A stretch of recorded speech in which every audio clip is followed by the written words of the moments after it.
أعوذ بالله من الشيطان الرجيم بسم الله الرحمن الرحيم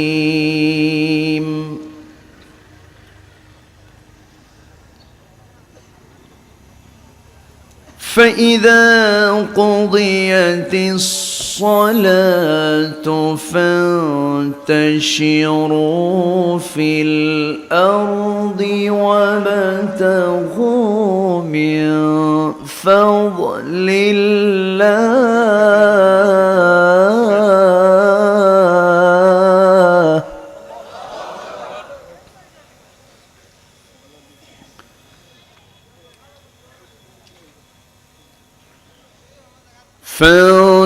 فانتشروا في الأرض وابتغوا من فضل الله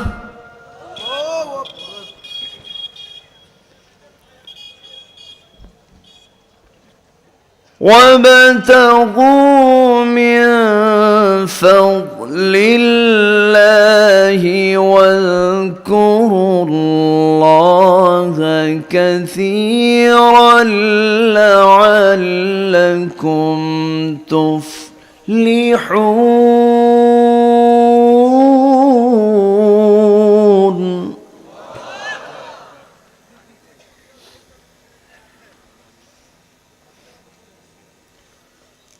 الله أكبر. بسم الله الرحمن الرحيم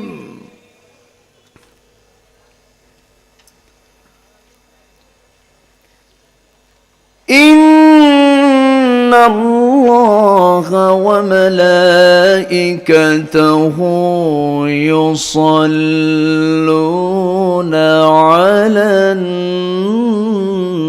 النبي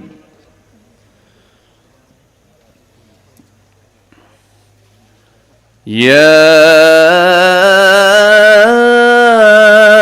أيها الذين آمنوا صلوا عليه وسلموا تسليما. اللهم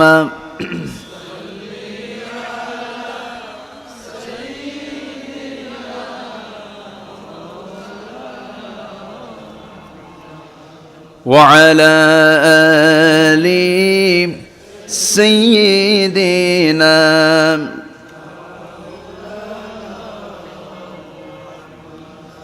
একটু মোহাব্বত দিয়ে নবীর প্রেমে মাতোয়ারা হয়ে জবান খুলে উচ্চ আওয়াজে সবাই বলুন আল্লাহুম্মা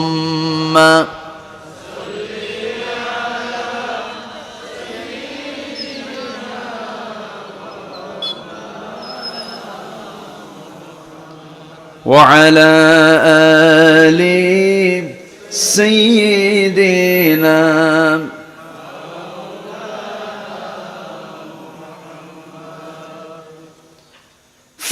فمحمدنا هو سيدنا فالعز لنا لإجابته. اللهم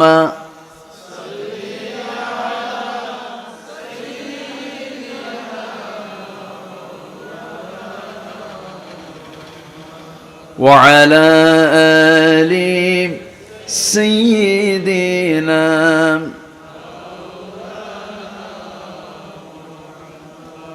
সবাই বলুন বালাগাল উলা বিকামালিহি কাশাফাত তুজা বিজামালিহি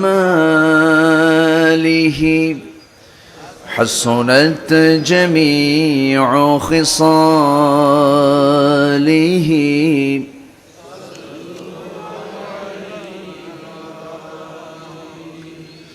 سراج الملة تمهي فخر دو عالم دلبار مولاه شريف الأنبياء نسخا كل أديان دغره بلغ العلا بكماله كشف التجى بجماله حسنت جميع خصاله صلوا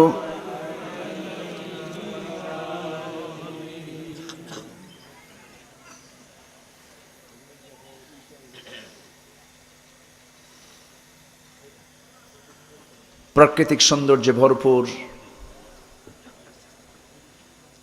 সৌন্দর্যের লীলাভূমি সিলেটের গোলাপগঞ্জ উপজেলার মিরগঞ্জ বাজার মিরগঞ্জ যুব সমাজ মাহফিল ইন্তেজামিয়া কমিটি কর্তৃক আয়োজিত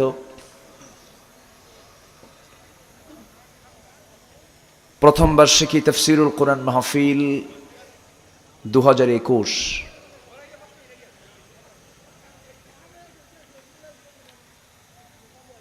আজকের এই মহতী আয়োজনের সম্মানিত সুযোগ্য সভাপতি, আজকের প্রোগ্রামের বরেণ্য মেহমান, আমার পূর্বে কথা বলেছেন নন্দিত আলেমে দ্বীন, খ্যাতনামা মুফাসসির কোরআন, আমার অত্যন্ত কাছের, আমার হৃদয়ের, আমার স্নেহধন্য মুহতারাম মাওলানা আব্দুল হাই মুহাম্মদ সাইফুল্লাহ, উপস্থিত হযরত উলামায়ে কেরাম, ফদলা ইজাম, সুশীল সমাজ, জাতির শ্রেষ্ঠ সন্তান শিক্ষক মণ্ডলী,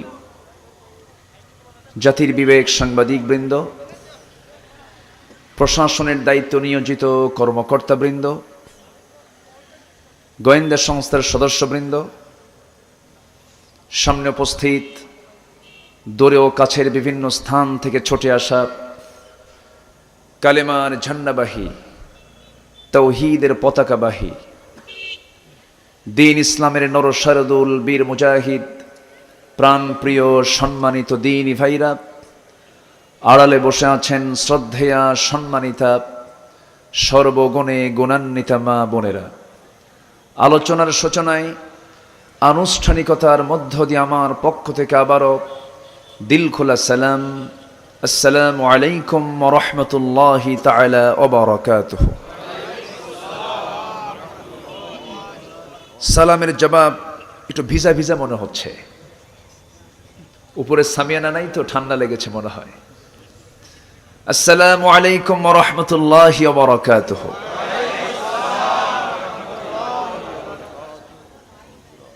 সবাই কেমন আছেন? আল্লাহর মেহেরবানি যে মহান আল্লাহ সুবহানাহু ওয়া তাআলা আমাকে আপনাকে অসংখ্য লোকের মাঝ থেকে বাছাই করে নিয়ে শ্রেষ্ঠ একটি জায়গা, বরকতপূর্ণ জায়গা, দ্বীনের আলোচনা শোনার একটি মারকাজে, একটি মজলিসে যিনি আমাকে আপনাকে আসার বসার তৌফিক দিলেন, শুকর আদায় করছি। মুহাব্বাতান জোড়ালো কণ্ঠে বলে উঠছি আলহামদুলিল্লাহ। আবারও বলছি আলহামদুলিল্লাহ। চিৎকার মেরে বলছি আল্লাহুম্মা ইন্নী আসআলুকা আল হুদা ওয়াত তুকা ওয়াল আফাফা ওয়াল গিনা। সবাই বলি আল্লাহুম্মা লাকা আসলামতু ওয়া বিকা আমানতু ওয়া আলাইকা তাওয়াক্কালতু ওয়া ইলাইকা আনাবতু ওয়া বিকা খাসামতু। আমরা আল্লাহ তাআলার শুকর আদায় করে নিলাম। সম্মানিত হাজিরিন, আমার পূর্বে যিনি কথা বলেছেন অনেক তথ্যবহুল, দিক নির্দেশনামূলক, চমকপ্রদ, মুক্তের সদৃশ কিছু কথা তিনি উপস্থাপন করেছেন।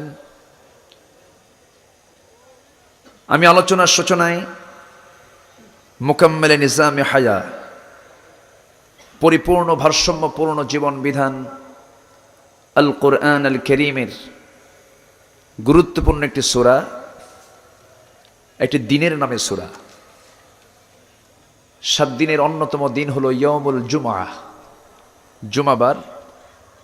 আল্লাহ পাক একটা দিনের নামে একটা সূরা নাজিল করেছেন, সূরাতুল জুমআর। আমি ছোট্ট একটি আয়াত আমি তেলাওয়াত করেছি। এই আয়াতকে সামনে রেখে কিছু কথা আমি উপস্থাপন করতে চাচ্ছি। আল্লাহ পাক সবার আগে আমাকে আমল করার নিয়তে বলার এবং আপনাকেও শোনার তৌফিক দান করুন। জোরে বলি আমিন। আরেকটু জোরে বলি আল্লাহুম্মা আমিন। সম্মানিত হাজিরিন, আমরা এখন যেখানে বসে আছি এই বিস্তৃত জমিন কার? আসতে বলবেন না কার? যে আকাশের নিচে বসে আছে এই আকাশ কার?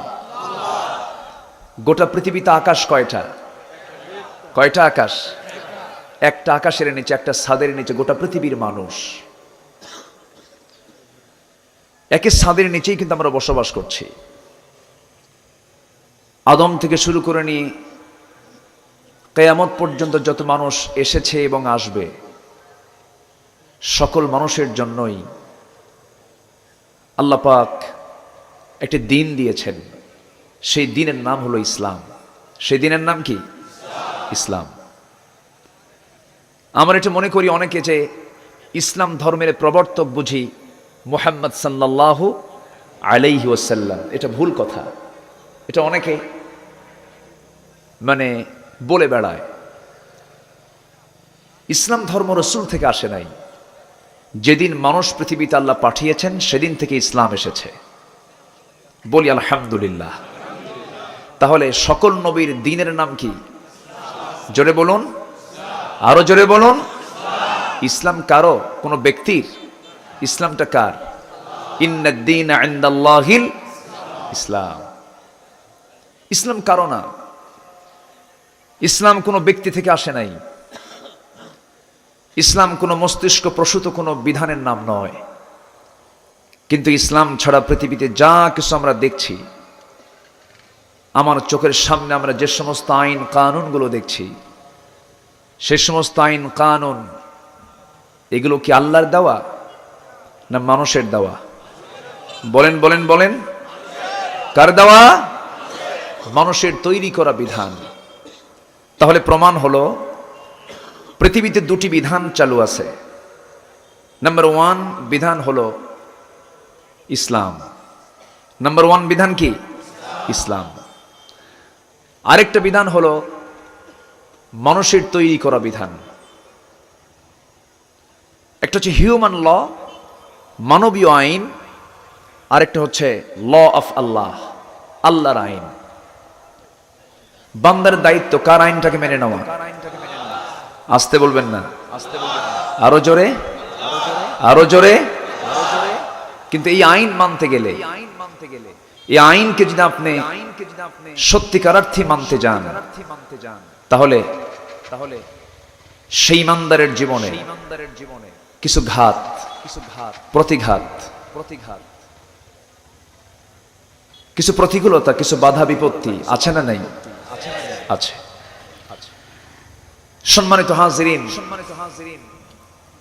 যে কিতাব নিয়ে আমি বসেছি এই কিতাব শুধুমাত্র নামাজের জন্য নাজিল হয়নি, শুধুমাত্র নাম সর্বস্ব কিছু আনুষ্ঠানিক ইবাদত পালন করার জন্য এই কোরআনটা নাজিল হয়নি। কোরআন নাজিল হয়েছে কেন, কি জন্য? যদি আমরা এটা প্রশ্ন করে থাকি কোরআনকে কি জবাব দিতে পারে? কোরআন কি জবাব দিতে পারে না? পারে। কোরআন শুধু নামাজ আদায়ের জন্য আসে নাই, কোরআন এসেছে নামাজ কায়েমের জন্য। কোরআন শুধু ব্যক্তিগতভাবে যাকাত আদায়ের জন্য আসে নাই, কোরআন এসেছে রাষ্ট্রীয়ভাবে যাকাত আদায় করে নেবার জন্য। ঠিক কি না? আচ্ছা, তাহলে সেই কোরআনকে যদি আমরা আংশিক মানি, এটা কি মানার নাম হবে? মানার নাম হবে? আল্লাহ রাব্বুল আলামিন কোরআনে কারীমের ভিতরে সুন্দর করে বলছেন, হে রাসূল, আমি কিতাব আপনাকে কেন দিলাম, কি জন্য দিলাম? খুবই পরিচিত আয়াত, ঠোঁটের আয়াত, যারা পারেন ঠোঁট মিলিয়ে মিলিয়ে বলুন, কিতাবুন আনজালনাহু ইলাইকা লিতুখরিজান নাসা মিনাল যুলুমাতি ইলান নূর। জোরে বলি আল্লাহু আকবার। হে রাসূল, আমি আপনাকে যে কিতাব দিয়েছি, এই কিতাব নাজিলের মূল উদ্দেশ্য হলো আপনি যেন অন্ধকারে নিমজ্জিত জাতিকে, জুলুমাতে থাকা, জুলুমাতের বহুবচন, জুলুমের বহুবচন জুলুমাত, যত অন্ধকার আছে সমস্ত অন্ধকারকে দূর করার জন্য সেই জায়গায় জুলুমাতকে নিভিয়ে দিয়ে জুলুমাত থেকে মানুষকে আলোর দিকে নিয়ে আসার জন্য আমি আল্লাহ রাব্বুল আলামিন এই কিতাব আমি আপনাকে দিয়েছি। জোরে বলি সুবহানাল্লাহ। কোনো জাহেলিয়াত থাকবে না, কোনো জুলুম থাকবে না, কোনো ফুসুক থাকবে না, কোনো ফুজুর থাকবে না। কোরআন এজন্য আমি আপনাকে দিয়েছি। আমার ভাইরা, মান ক্বারা হারফান মিন কিতাবিল্লাহ ফালাহু 10 হাসানাতিন, যে ব্যক্তি কোরআনে কারীমের একটা হরফ উচ্চারণ করবে আল্লাহ পাক তার আমলনামে 10টা করে নেকি দিবেন। আমরা হাদিসে শুনেছি, দেখেছি। ভালো কথা সব পেয়ে যাব। কোরআন তেলাওয়াতকারী বহু লোক আমার দেশে আছে, তাহাজ্জুদ নামাজ পড়েন, কোরআন তেলাওয়াত করে দিনের কার্যসূচি শুরু করেন, আছে না নাই? তাহাজ্জুদ পড়লাম, কোরআন তেলাওয়াত করলাম, কোরআন তেলাওয়াত করে দিনের কার্যসূচি শুরু করে দিলাম, ভালো কথা। কিন্তু কোরআনের মধ্যে যে আইন কানুন আছে তার বিরুদ্ধে আমি আইন পাশ করলাম, কোরআন তেলাওয়াতের নামে এটা প্রহসন ছাড়া কিছুই না। ঠিক কি না? কোরআন তেলাওয়াত করলাম কিন্তু মানলাম না, কোরআন সুন্দর করে তেলাওয়াত হলো, চোখের পানি ফেলে ফেলে গাল ভিজিয়ে ফেললাম, কিন্তু বিধানগুলোকে মানলাম না। এটা এই তেলাওয়াতের কোনো দাম নাই। আল্লাহ রাব্বুল আলামিন সুন্দর করে বলছেন, বান্দা তোমাদের কি হলো, তোমরা কোরআনটাকে গবেষণা করো না। আফালা ইয়াতাদাব্বারুনাল কুরআন আম আলা কুলুবিন আকফালুহা। কি হলো তাদের? কোরআন নিয়ে তারা গবেষণা করে না, না তাদের কলবে তালাবদ্ধ হয়ে আছে। তারা কেন কোরআনটাকে নিয়ে গবেষণা করে না? কোরআনটা সহজ না কঠিন? আসতে বলুন, সহজ না কঠিন? যে মুসলমান বলবে কোরআন পড়তে পারি না, দারুণ কঠিন মনে হয়, সে আল্লাহর একটা আয়াতকে অস্বীকার করে ফেললো। আল্লাহ বান্দার জন্য কোরআনটাকে কঠিন করে দেননি। ওয়ালাকাদ ইয়াসসারনাল কুরআনা লিযিকরি ফাহাল মিন মুদ্দাকির। বান্দারে আমি তোমার জন্য কোরআনটাকে এত সহজ করে দিয়েছি, সহজ থেকে সহজতর করে দিয়েছি। তোমার ভাষা যাই হোক না কেন, পৃথিবীর যে ভাষার মানুষ তুমি হও না কেন, কোরআনটা তোমার জিহ্বার সঙ্গে লেবেল করে দিয়েছি। জোরে বলি সুবহানাল্লাহ। কোরআনটাকে আরবিতে কেন দিয়েছি? ইন্না আনজালনাহু কুরআনান আরাবিয়্যান লাআল্লাকুম তাআকিলুন। কোরআনটাকে আরবিতে এই জন্য করে দিয়েছি যেন সহজেই আপনি বুঝতে পারেন, তোমরা যেন সহজেই বুঝতে পারো। কোরআনটা যদি আরবিতে না দিয়ে বাংলায়, উর্দুতে, ইংরেজিতে যদি নাজিল হতো, যে প্রকৃত মজা, প্রকৃত যে স্বাদ, সেটা খুঁজে পাওয়া যেত না। এই জন্য কোরআনটাকে কোন ভাষায় নাজিল করা হয়েছে? আরবিতে নাজিল করা হয়েছে। আমার বন্ধুগণ, একটু মনোযোগ দিয়ে কান লাগাই। সেই কালাম আজকে সমাজে তেলাওয়াত চলছে, সমাজের প্রতিটি মানুষ কোরআন তেলাওয়াত শুনতেছে, নামাজের মধ্যে তেলাওয়াত হচ্ছে। কিন্তু দিন যাচ্ছে, সুদের পরিমাণ কম না বেশি? জেনার পরিমাণ কম না বেশি? আনুশকা দিহান 17 বছরের একটা মেয়ের ওয়াকালে প্রাণটা ঝরলো কেন? আনুশকার তো আরো বাঁচার, কেবল তো তার জীবন শুরু, সে জীবনটা ওয়াকালেই ঝরে গেল কেন? আমরা আনুশকাকে দোষ দিই, ঠিক আছে, তার দোষ আছে, দিহানের দোষ আছে, কিন্তু সবচেয়ে বড় দোষ হলো আনুশকা দিহানের হাতে যারা কোরআনটা তুলে দেয় নাই, তাদের সবচেয়ে বড় দোষ, ঠিক কিনা? আনুশকা দিহানকে যদি কোরআন দেওয়া হতো, আজকে তাদের দ্বারা এই অপ্রীতিকর ঘটনা ঘটতো না। আল্লাহ রাব্বুল আলামিন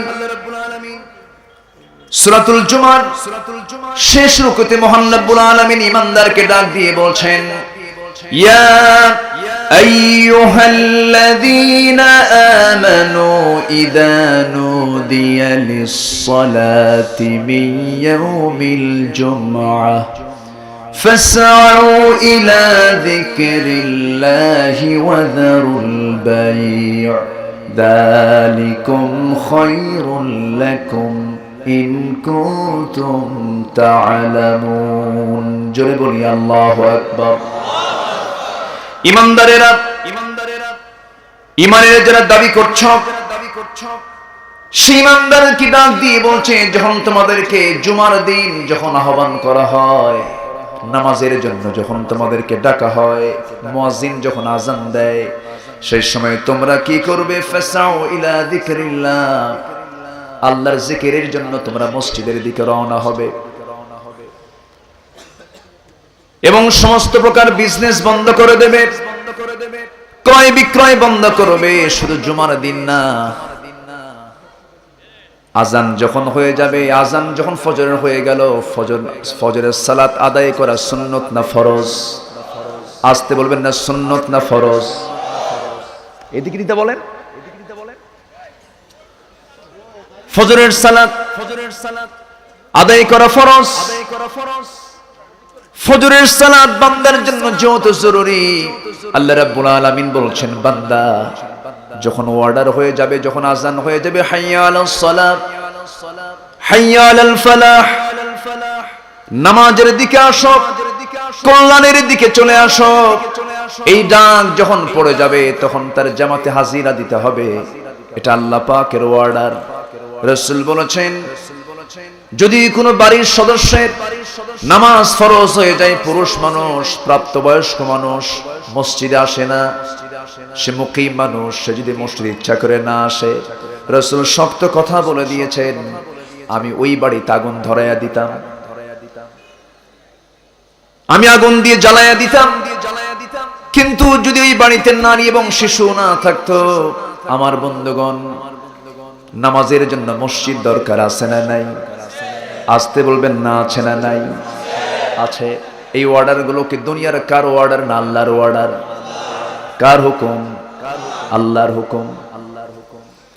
আমার ভাইয়েরা, আল্লাহ পাক বিজনেস করতে মানা করেন নাই, ব্যবসা করতে মানা করেন নাই, ব্যবসা করো, বাণিজ্য করো, কিন্তু নামাজের যখন অর্ডার যখন দেওয়া হয়, নামাজের জন্য যখন তোমাকে ডাকা হয়, সেই সময় তুমি এই সমস্ত কাজগুলো করতে পারবা না। ফজরের 2 রাকাত ফরজ, যোহরের 4 রাকাত ফরজ, আসরের 4 রাকাত ফরজ, মাগরিবের 3 রাকাত ফরজ, ইশার 4 রাকাত ফরজ, 2 4 4 3 4, এই যে 5টা ফরজ আছে, তুমি যদি এটাকে ঠিক করে যদি নামাজ থেকে, মসজিদ থেকে বের হয়ে এসে যদি অন্য কোনো কাজ করো, সমস্ত কাজগুলো তোমার ইবাদত বলে গণ্য হয়ে যাবে। জোরে বলি সুবহানাল্লাহ। কাজের অধীনে নামাজ না নামাজের অধীনে কাজ? বলেন, কাজের অধীনে নামাজ না নামাজের অধীনে কাজ? এখন সমাজের অবস্থাটা কি? নামাজ আগে না কাজ আগে? কাজ আগে। কাজকে কখনো বলবো না ও কাজ তোমার কাজটা আমি আগে করব না, না আগে বলবো না কাজ তোর কাজ আমি পরে করব, তোর বিষয়টা পরে। আজান হয়ে গেছে, আমাকে নামাজে দাঁড়িয়ে যেতে হবে, আল্লাহকে সন্তুষ্ট করতে হবে। আমার আল্লাহ যদি সন্তুষ্ট হয়ে যান, আমার সমস্ত কাজের মধ্যে বরকত দিয়ে দিবেন কে? আসতে বলবেন না, বরকত দিয়ে দিবেন কে? আল্লাহ বরকত দিয়ে দিবেন। আমার বন্ধুগণ, এই জন্য আল্লাহ বলছেন, বান্দা শোনো, দুটা কাজ আমি তোমাকে দিলাম। আজান শোনার সঙ্গে সঙ্গে মসজিদের দিকে চলে যাবে। মসজিদের সালাত যখন আদায় হয়ে যাবে, যখন তোমার নামাজ শেষ হয়ে যাবে, টান টপলা নিয়ে বসে থাকার দরকার নাই। মসজিদ তো সেজদা, মসজিদ তো শুয়ে থাকার জায়গা নয়, মসজিদ তো বিশ্রামের জায়গা নয়। নামাজ যখন হয়ে গেল তোমার, ফাতাশিরু, তাড়াতাড়ি মসজিদ থেকে বের হয়ে যাও। ওয়াবতাগু মিন ফাদলিল্লাহ, আল্লাহর জিকিরের জন্য, আল্লাহর অনুগ্রহ লাভের জন্য তুমি বাইরে বের হয়ে আসো। রিজিকের অন্বেষায় তুমি বাইরে বের হয়ে আসো, রিজিক তালাশ করো। কোন বান্দা যদি তার রিজিককে বৃদ্ধি করতে চায়, 6টি শর্ত, 6টি কাজ যার মধ্যে থাকবে, আল্লাহ রাব্বুল আলামিন তার রিজিকটা বৃদ্ধি করে দিবেন। জোরে বলি সুবহানাল্লাহ, আরো জোরে বলি সুবহানাল্লাহ। আল্লাহ বান্দাকে বসে থাকতে বলেছেন না কাজ করতে বলেছেন? বসে থাকতে বলেছেন না কাজ করতে বলেছেন? কাজ করতে বলেছেন। এই দুনিয়ার এমন কোন কাজ নাই যে কাজের মধ্যে ইবাদত নাই। সমস্ত কাজের মধ্যে আল্লাহর হুকুম আছে না নাই? সমস্ত কাজের মধ্যে হুকুম আছে। সেই হুকুমগুলো যদি মেনে নিয়ে, সেই হুকুমগুলো যদি মেনে নিয়ে আমি আপনি যদি চলতে পারি, সমস্ত কাজগুলো ইবাদত বলে গণ্য হয়ে যাবে। কোন কাজ ইবাদতের বাইরে নাই। এমনকি শৌচকার্য করতে গিয়া, শৌচকার্য করব কেমনে, এরপরে স্ত্রীর সঙ্গে সময় কাটাবো কেমনে, এটাও ইবাদত। এক কথায় যে ইসলাম নখ কাটার বিধান পর্যন্ত দিয়ে দিয়েছে, সেই বিধানের মধ্যে এমন কোন সাইড নাই যা ইসলাম বাদ দিয়ে দিয়েছে। সব বিধান ইসলামে আছে না নাই? আছে। আমার ভাইরা, কোন বান্দা বসে থাকবে না, কোন বান্দা কর্মহীন হয়ে থাকবে না।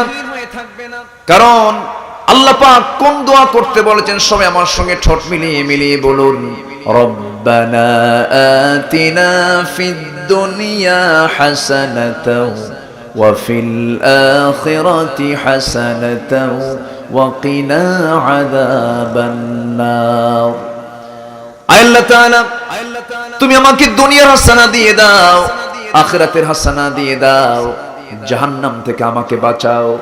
দুনিয়ার হাসানা আগে আল্লাহ রাব্বুল আলামিন চাইতে বলেছেন। দুনিয়ার হাসানা আগে দরকার, এরপরে তুমি আখিরাতেও হাসানাটা দিও। কারণ আমরা এখন আছি আখিরাতে না দুনিয়ায়? কোথায় আছি? দুনিয়ায় আছি। কোন বান্দা যদি তার রিজিকটাকে বৃদ্ধি করতে চায়, রিজিক বৃদ্ধির জন্য 6টা কাজ, 6টি উপায় রিজিক বৃদ্ধির জন্য। নাম্বার 1 হলো, ওই বান্দার মধ্যে থাকতে হবে, 1 নাম্বার হলো তাকওয়া। কি থাকতে হবে? তাকওয়া থাকতে হবে। তাকওয়া যদি 16 আনা হয়ে থাকে, আল্লাহ রাব্বুল আলামিন নিজেই বান্দাকে বলছেন, মান কানা ইউমিনু বিল্লাহি ওয়াল ইয়াউমিল আখির ওয়া মান ইয়াত্তাকিল্লাহা ইয়াজআল লাহু মাখরাজা। জোরে বলুন আল্লাহু আকবার।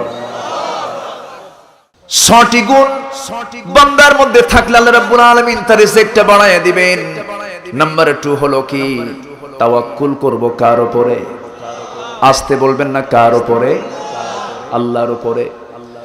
আল্লাহ রাব্বুল আলামিন বলেছেন, ওয়ায়ারযুকুহু মিন হাইসু লা ইয়াহতাসিব ومن يتوكل على الله فهو حسبه আল্লাহ রাব্বুল আলামিন সেই বান্দাকে সীমাহীন রিজিক দান করবেন যে বান্দা তাওয়াক্কুল করবে, ভরসা করবে কার উপরে? আস্তে বলবেন না, কার উপরে? আল্লাহর উপরে। আমার ভাইরা, আমার বন্ধুগণ, এই পৃথিবীতে যা কিছু চলছে সব আল্লাহর ইঙ্গিতে চলছে।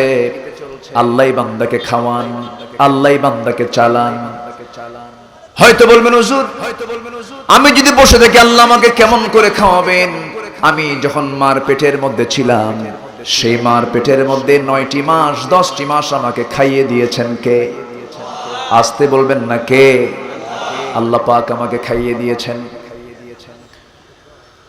ওই মার পেট থেকে দুনিয়ার জিন্দেগিতে আমি যেদিন চলে এসেছি, সেই দিন থেকে মৃত্যুর দিন পর্যন্ত আমার নাকের সামনে অক্সিজেনটা সরবরাহ করছেন কে? আস্তে বলবেন না, কে? আল্লাহ। অক্সিজেন আগে দরকার না ভাত আগে দরকার? কি আগে দরকার? অক্সিজেনটা আগে দরকার। আমার ভাইরা, যেগুলো এসেনশিয়াল, খুব জরুরি যেগুলো, সেগুলো আল্লাহ পাক ফ্রি করে দিয়েছেন। এই যে আকাশের সূর্য আমরা দেখি, এই আকাশের সূর্য যদি 1 মাস না উদয় হয়, পৃথিবীর কোনো প্রাণী বাঁচবে নাকি? পৃথিবীর কোনো প্রাণী বাঁচবে না। এই যে করোনায় গোটা পৃথিবী এখন আক্রান্ত হয়ে আছে, এই করোনাটা, এই ভাইরাসটা অ্যাটাক করতে পারে না যার মধ্যে ভিটামিন ডিটা পরিপূর্ণ থাকে। আর সেই ভিটামিন ডির পরিপূর্ণতা পেয়ে যায় বান্দার গায়ে যখন সূর্যের তাপটা লেগে যায়। জোরে বলে সুবহানাল্লাহ, আরো জোরে সুবহানাল্লাহ। আমার বন্ধুগণ, আমার ভাইরা, আল্লাহ রাব্বুল আলামিন বলছেন, বান্দা রিজিকের বিষয়ে তোমার কোনো চিন্তা নাই, আমি তোমাকে রিজিক দান করব, শর্ত হলো আমাকে ভয় করো, আমার প্রতি তুমি ভরসা করো। আমার ভাইরা, গোটা দুনিয়ার সম্পদ আমার নামে দলিল হয়ে গেছে, কিন্তু ক্যান্সার হয়েছে। ক্যান্সার আক্রান্ত হয়ে যাওয়ার পর তাকে যদি বলা হয় তোমার ক্যান্সার সারবে, শর্ত হলো গোটা দুনিয়ার সম্পত্তি দিয়ে দাও, সে তাই রাজি হয়ে যাবে। অর্থাৎ আল্লাহ পাক বান্দাকে রিজিক যে দেন, শুধু সম্পদের নামে রিজিক নয়, টাকা পয়সা হলে রিজিক হলো না। রিজিকের সর্বোত্তম দিক হলো সুস্থতা। সুস্থতা যদি কারো জীবনে না থাকে, সেই রিজিক দিয়ে সে কি করবে? সেই টাকা সম্পদ দিয়ে সে কি করবে? আমার বন্ধুগণ, আমার ভাইয়েরা, 6টি গুণ যার মধ্যে থাকবে, আল্লাহ রাব্বুল আলামিন তাকে রিজিকটা অবশ্যই সহজ করে তার হাতে দিয়ে দিবেন। নাম্বার 1 আমরা শিখে নিয়েছি, আমরা ভয় করব কাকে? তাকওয়া আনবো আমরা কার উপরে? আল্লাহর উপরে। কোন বান্দার ভিতরে যদি তাকওয়াটা থেকে থাকে, আল্লাহ রাব্বুল আলামিন আখিরাতেও পুরস্কার দিবেন। আল্লাহ রাব্বুল আলামিন বলছেন, ওয়া আম্মা মান খাফা মাকামা রাব্বিহি ওয়া নাহান নাফসা আনিল হাওয়া ফাইন্নাল জান্নাতা হিয়াল মাওয়া। জোরে বলুন আল্লাহু আকবার। কোন বান্দার মাকামে যদি, কোন বান্দার ভিতরে যদি আল্লাহর ভয়টা জাগ্রত হয়ে যায়, তার ঠিকানা দুনিয়ার কোনো ঠিকানা নয়, তার ঠিকানা হয়ে যায় জান্নাতে মাওয়া। জোরে বলে সুবহানাল্লাহ। আজকে যদি গোটা দেশের নাগরিকের ভিতরে যদি এই তাকওয়ার গুণটা চলে আসতো, গোটা দেশের নাগরিকের ভিতরে যদি আল্লাহর ভয়টা জারি হয়ে যেত, সমাজে খুন, ধর্ষণ, জেনা, ব্যভিচার, সুদ, ঘুষ সব বন্ধ হয়ে যেত, ঠিক কি না? কিন্তু আল্লাহর ভয়টা আসবে কেমনে? নাগরিকের হাতে তো কোরআনটা তুলে দেওয়া হয়নি। শিক্ষা সিলেবাসে যদি আজকে কোরআনকে বাধ্যতামূলক করে দেওয়া হতো, যদি সিলেবাসের ভিতরে কোরআনটাকে যদি কম্পালসারি সাবজেক্ট বানিয়ে দেওয়া হতো, আজকে ধর্ষণের পুনরাবৃত্তি আমাদের কানে আসতো না। এমসি কলেজের ঘা শুকাতে না শুকাতি আনুষ্কা দিহানের আরেকটা রচনা তৈরি হলো, সামনে আরো হবে, এরকম করে বন্ধ হবে না। আমরা যখন এই জাতীয় কথা বলতে যাই তখন বলে হুজুর আপনি এগুলো ওয়াজ করেন কেন? সম্মানিত হাজিরিন, আইনের উপর আইন যতই রচনা হোক না কেন সমাজকে সংশোধন করা যাবে না যতক্ষণ না ওই সূর্যের স্রষ্টা আকাশের স্রষ্টা আল্লাহর আইন মানুষ না চালু করে দেবে। ঠিক কিনা? সম্মানিত ভাইয়েরা, জাতীয়ভাবে আজকে আমরা লক্ষ্য করছি কেউ কাউকে মানে না, কর্মী তার নেতাকে মানে না, মুসল্লি তার ইমামকে মানে না, সন্তান তার বাপকে ধমকায়, সন্তান তার মাকে ধমকায়, ছাত্র শিক্ষককে মানে না। কেন? কি জন্য? এর মূল কারণ হলো জাতি আজকে আসল শিক্ষা থেকে বঞ্চিত। ঠিক কিনা? আসল শিক্ষা থেকে বঞ্চিত। কি যে রাগ আমাদের উপরে হলো! আলেমুলামা কি করেছেন তারা? এত রাগ কেন আলেমদের উপরে? দেশ স্বাধীন হয়েছে ৭১-এ, আজকে ২০২১ সাল, স্বাধীনতার ৫০ বছর। একটা বার ক্ষমতার চেয়ারে কি আলেমরা এসেছিল? এসেছিল? হাত ভাঙবেন, ঘাড় মটকায় দিবেন, আবার একজন বলে খেলা হবে, আরেকজন বলে ২২ বছর তাহাজ্জুদ পড়ি, দিনে ৭০ রাকাত নফল নামাজ পড়ি। আরেকজন বলে যে তোমরা পিটন খাই আলেম হইছো, আর আমি ঘরে বসে আলিফ বা তা জিম হা খাস মুখস্থ করছি। মূর্খের মূর্খতা ২ লাইন বললেই টের পাওয়া যায়। ঠিক কিনা? মূর্খের মূর্খতা প্রকাশ পায় একটু কথা বললেই তা বোঝা যায়। ছাত্র বসে আছে সামনে, শিক্ষক বলে এই ছেলে তোমার বাড়ি কোথায়? ব্রাহ্মণবাড়িয়া। তো তোমাকে একটা প্রশ্ন করি, কি তোমার জেলা নিয়ে প্রশ্ন, ব্রাহ্মণবাড়িয়া বানানটা করো তো। স্যার আমি এখন ঢাকায় থাকি।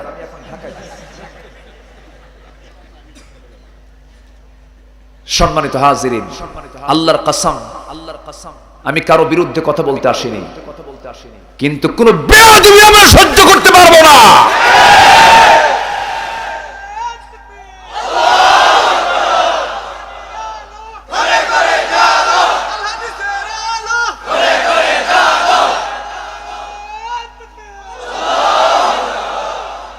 মূর্খ আর জ্ঞানী কখনো সমান হতে পারে?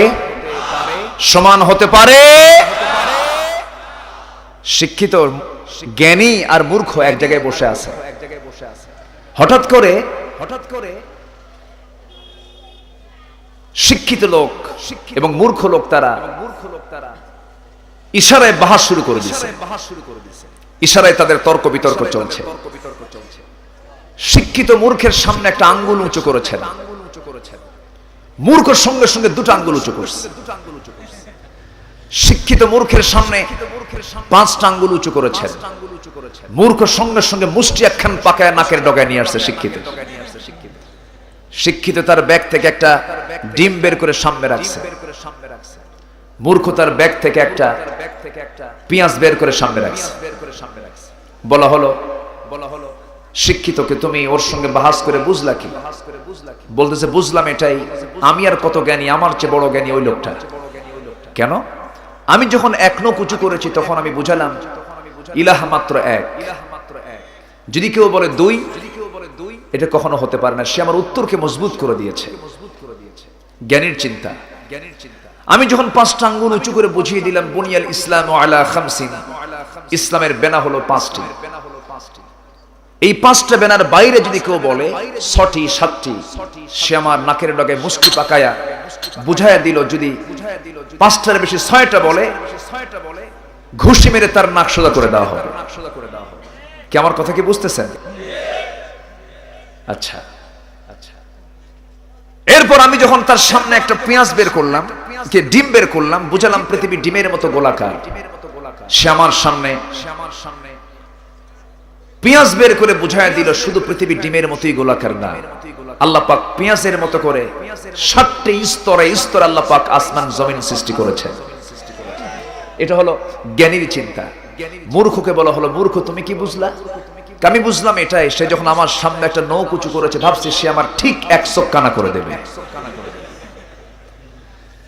সঙ্গে সঙ্গে আমি 2 নখ উঁচু করে বললাম, আমার 1 নখ কানা করলো 1.5 ব্যাটারি থাকবে, তো তোর 2 চোখই কানা করে দেবে। সে যখন আমার সামনে 5 আঙ্গুল উঁচু করলো, ভাবলাম সে আমাকে চপাটাঘাত করবে, থাপ্পড় মারবে। আমি মুষ্টি পাকায় বললাম, থাপ্পড় যে শিক্ষার মধ্য দিয়ে আনুষ্কা বিহানের চরিত্র তৈরি হচ্ছে, ঠিক কিনা? 10 মিনিটস স্কুল, আরো কি কি সমকামিতার দিকে উস্কে দেওয়া, পশ্চিমা ইউরোপীয় অসভ্যতা চালু করে দেওয়ার জন্য যে সমস্ত নগ্নতা ছড়িয়ে দেওয়ার জন্য উৎসাহ দেওয়া হচ্ছে, ওদের বিরুদ্ধে কথা বলার দরকার আছে না নাই? আসতে বলবেন না, আছে না নাই? আছে। সম্মানিত ভাইয়েরা, আমাদেরকে ভালো হতে হবে। আমাদের কি হতে হবে? ভালো হওয়ার জন্য 1 নম্বর কন্ডিশন হলো আমাকে অনুগত হয়ে যেতে হবে। কার অনুগত হতে হবে? কার? আল্লাহ। আমার ভাইয়েরা, অনুগত হওয়ার জন্য 1 নম্বর কন্ডিশন হলো তাকওয়া। যে বান্দার মধ্যে আল্লাহর ভয় থাকবে, সে কখনো উচ্ছৃঙ্খল হবে না, সে কখনো এলোমেলো জীবন গ্রহণ করবে না, সে কখনো অসামাজিক হবে না, সে ব্যক্তিত্বহীন হবে না, সে বাজে বেহুদা কোনো কথা বলবে না। আমার নবীর কাছে বলা হলো, ইয়া রাসূলুল্লাহ, আমি নাজাত পেতে চাই। রাসূল বললেন 3টা কাজ করো। আমসিক আলাইকা লিসানাক ওয়াল ইয়াসাকা বাইতাক ওয়াবিকি আলা খাতিআতিক। তুমি তোমার জিহ্বাকে নিয়ন্ত্রণ করো, বিনা প্রয়োজনে ঘর থেকে বের হওয়ার প্রয়োজন নাই। আর নাম্বার 3 হলো নিজের পাপের জন্য চোখের পানি ফেলে ফেলে আল্লাহর কাছে কান্নাকাটি করো। আমার ভাইয়েরা, এই দুনিয়া তো শেষ হয়ে যাবে, আমি আপনি যখন তখন মরে যাব। যখন মানুষ মরে যায়, মরার সঙ্গে সঙ্গে 3 দিন যেতে না যেতে হাতের নখগুলো খসে যায়, 4 দিন 5 দিনের মাথায় মাথার চুলগুলো খসে খসে পড়ে, 7 দিনের মাথায় আমার পেটের নাড়ি বুড়িগুলো কান মুখ দিয়ে বের হয়ে আসে। এই যত্নে গড়া দেহ, এই মাথার চুলে কত দামি দামি শ্যাম্পু দিলাম, এই চামড়ায় কত দামি দামি তেল সাবান লাগালাম, মরে গেলাম 7 দিনের মধ্যে আমার চামড়াগুলো শেষ। মাত্র 60 দিনের মাথায় দেখা যাবে একদিন গোটা দেহের ভিতরে হাড্ডি ছাড়া আর কোনো কিছুই থাকে না। আমার ভাইয়েরা, কিসের তাকাব্বুরি, কিসের মাস্তানি, কিসের ক্ষমতার বড়াই, কিসের দাম্ভিকতা, কিসের অহংকার, সবকিছু একদিন মাটির সঙ্গে মিশে যাবে। সেই জন্য আমরা 6টা গুণ যদি অর্জন করতে পারি, দুনিয়ার রিজেকও পাবো, আখিরাতের রিজেকও পেয়ে যাব। দুনিয়ার রিজেক পেলাম, আখিরাত পেলাম না, এটা প্রকৃত রিজেক নয়। 6টা পয়েন্টের মধ্যে 2টা পয়েন্ট আমি বলেছি। 1 নম্বর হলো তাকওয়া। 1 নম্বর কি বলেন? তাকওয়া। নাম্বার 2 হলো তাওয়াক্কুল। আমরা ভরসা করব কার উপরে? আসতে বলবেন না, কার উপরে? জীবন চরাচরে যখন কোনো কাজ করতে যাব, আল্লাহর ভয়টা আনবো আগে, তাওয়াক্কুলটা আগে করব। ব্যবসা করব, বাণিজ্য করব, আমার জন্য হালাল হয়ে যাবে। জোরে বলে সুবহানাল্লাহ। উদ্যোক্তা হতে হবে। আমার ওই চাকরি না করলে কি উপায় হবে? আমি কি করে খাবো? না না, ওয়ামা মিন দাব্বাতিন ফিল আরদি ইল্লা আলাল্লাহি রিজকুহা। জমিনে যত বিচরণশীল প্রাণী আছে, সমস্ত প্রাণী রিজকের দায়িত্ব কার? আসতে বলবেন না, কার? আল্লাহর দায়িত্ব। আমাকে আপনাকে চেষ্টা করতে হবে, নিজেকে সৃজনশীল হতে হবে, নিজেকে উপযুক্ত করে গড়ে তুলতে হবে। 1 নম্বর শর্ত হলো বিনয়ী বান্দা হতে হবে। বিনয়ী বান্দা ছাড়া এটা অর্জন করা সম্ভব না।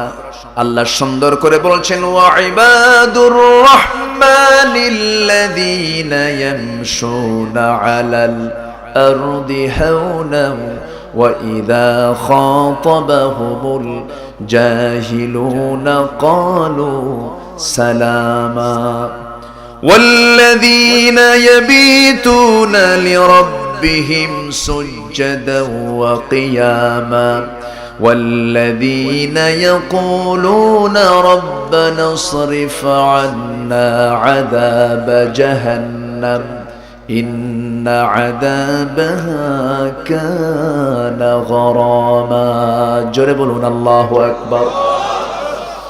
রহমানের যারা বান্দা তারা উচ্ছৃঙ্খল হয় না বিনয়ী হয়? বলেন উচ্ছৃঙ্খল না বিনয়ী? তারা কি রূঢ় হয় না নরম হয়? তারা কি এলোমেলো জীবন না সাজানো জীবনের হয়? এলোমেলো জীবন তাদেরই হবে যাদের নামাজ নাই, এলোমেলো জীবন তাদেরই হবে যাদের আল্লাহর দ্বীনকে মেনে নেওয়া নাই। আমার বন্ধুগণ, আল্লাহ বলছেন বান্দারে নামাজটা পড়বি, সব কাজ করবি, সমস্ত কাজের মধ্যে আমি আল্লাহ বরকত দিয়ে দেব। ফাইদা কুদিয়াতিস সালাত, যখন নামাজ হয়ে যাবে এরপরে তুমি তোমার কাজ করো, সমস্ত কাজের মধ্যে বরকত দিবেন কে? আমার ভাইরা, আমার বন্ধুগণ, সাহাবে কেরাম ব্যবসা করেছেন, সাহাবে কেরাম চাকরি করেছেন, কিন্তু আমার রাসূল বলেছেন সাহাবীরা হাসরের ময়দানে বিচারের ফয়সালা হওয়ার পর কিছু কিছু জান্নাতি হবে, আমার সাথে জান্নাতে থাকবে, দুই নখের দূরত্বে। তার মধ্যে একজন হলো সৎ ব্যবসায়ী। আজকে আমার দেশে ব্যবসায়ী সৎ বেশি না অসৎ বেশি? আসতে বলেন সৎ বেশি না অসৎ বেশি? অসৎ বেশি। আজকে ব্যবসায়ীরা যদি সৎ যদি হয়ে যেত, সমাজে দুর্নীতি থাকতো না। আজকে ব্যবসায়ীর দিকে তাকান, এই অবস্থা। সমাজের যারা সমাজপতি, সমাজপতির মধ্যে সৎ বেশি না অসৎ বেশি? অসৎ বেশি। নামাজি বেশি না বেনামাজি বেশি? নামাজি বেশি হলে অসৎ হবে না সৎ হবে? কি হবে? সৎ হবে। এই জন্য নামাজের তো কাজ নাই, নামাজের ডিউটি নাই, এই জন্য সৎ কাজ বেশি হয়ে গেছে। নামাজের পরিবেশটা আজকে সমাজে চালু নাই। নামাজ পড়লে পড়লো, না পড়লে তার ব্যাপারে কোনো অ্যাকশন নাই, তার ব্যাপারে কোনো প্রতিক্রিয়া নাই। কিন্তু আল্লাহ রাব্বুল আলামিন বলছেন, শোনো, এই জাগতিক জীবনে আমি যাদেরকে রাষ্ট্রীয় ক্ষমতা দান করব তাদের জন্য চারটা কাজ আল্লাহ রাব্বুল আলামিন সুন্দর করে বলছেন।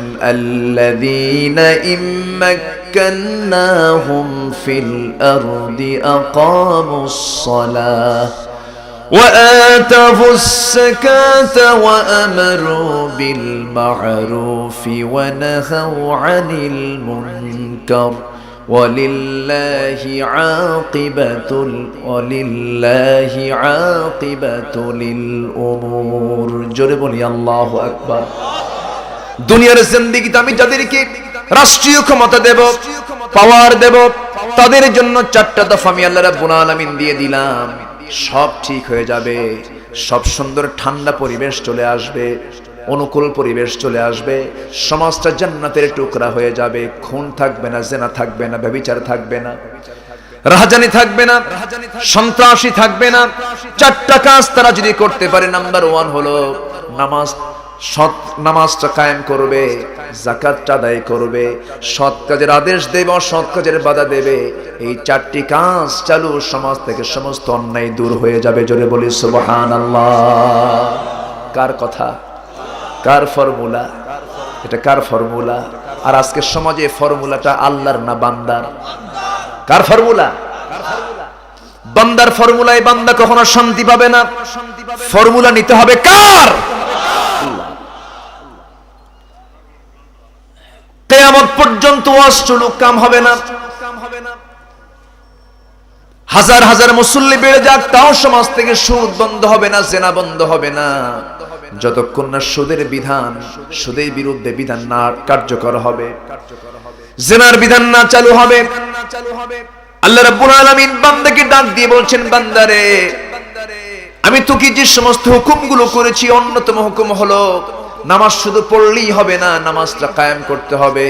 ফাকরাউ মা তায়াসসারা মিনহু ওয়া আকিমুস সালাতা ওয়া আতুস যাকাত। জোরে বলি আল্লাহু আকবার। কোরআনটা সুন্দর করে পড়ো, কোরআনটা বোঝার চেষ্টা করো, জানার চেষ্টা করো। এরপরে তোমার দায়িত্ব হলো তুমি নামাজ কায়েম করো, যাকাত আদায় করে ফেলো। আমার বন্ধুগণ, আজকে আমার দেশে নামাজ আদায় আছে কিন্তু সমাজে কায়েম, আসতে বলুন, সমাজে কায়েম। কায়েম কি এমনি এমনি হবে নাকি? শুধু ওয়াজ মাহফিল করে হবে নাকি? না, নামাজ কায়েম করতে হলে আল্লাহ রাব্বুল আলামিন তার রাসূলকে এই দুনিয়াতে পাঠিয়েছেন, তিনি যে ফর্মুলা দিয়েছেন সেই ফর্মুলায় সামনের দিকে এগিয়ে যেতে হবে। আমার নবী এমনি এমনি নামাজ কায়েম করতে পারেন নাই। নামাজ কায়েমের জন্য বাড়ি ঘর ছেড়েছেন মুহাম্মদ সাল্লাল্লাহু আলাইহি ওয়াসাল্লাম। তিনি তো কারো বাড়িতে আগুন ধরায় দেন নাই, কোন বান্দার হক নষ্ট করেন নাই, কোন বান্দাকে রূঢ় ভাষায় কথা বলেন নাই। কিন্তু আমার নবীর বিরুদ্ধে রাষ্ট্রদ্রোহ মামলা হলো, নাশকতার মামলা হলো। আমার নবীর বিরুদ্ধে এমন কোন রাষ্ট্রদ্রোহিতার মামলা, নাশকতার মামলা, এরপরে ধর্মীয় অনুভূতি আঘাতের অভিযোগে মামলা, সব মামলা যখন হয়ে গেল, আমার নবীর বিরুদ্ধে হত্যার হুলিয়া পর্যন্ত জারি করা হলো।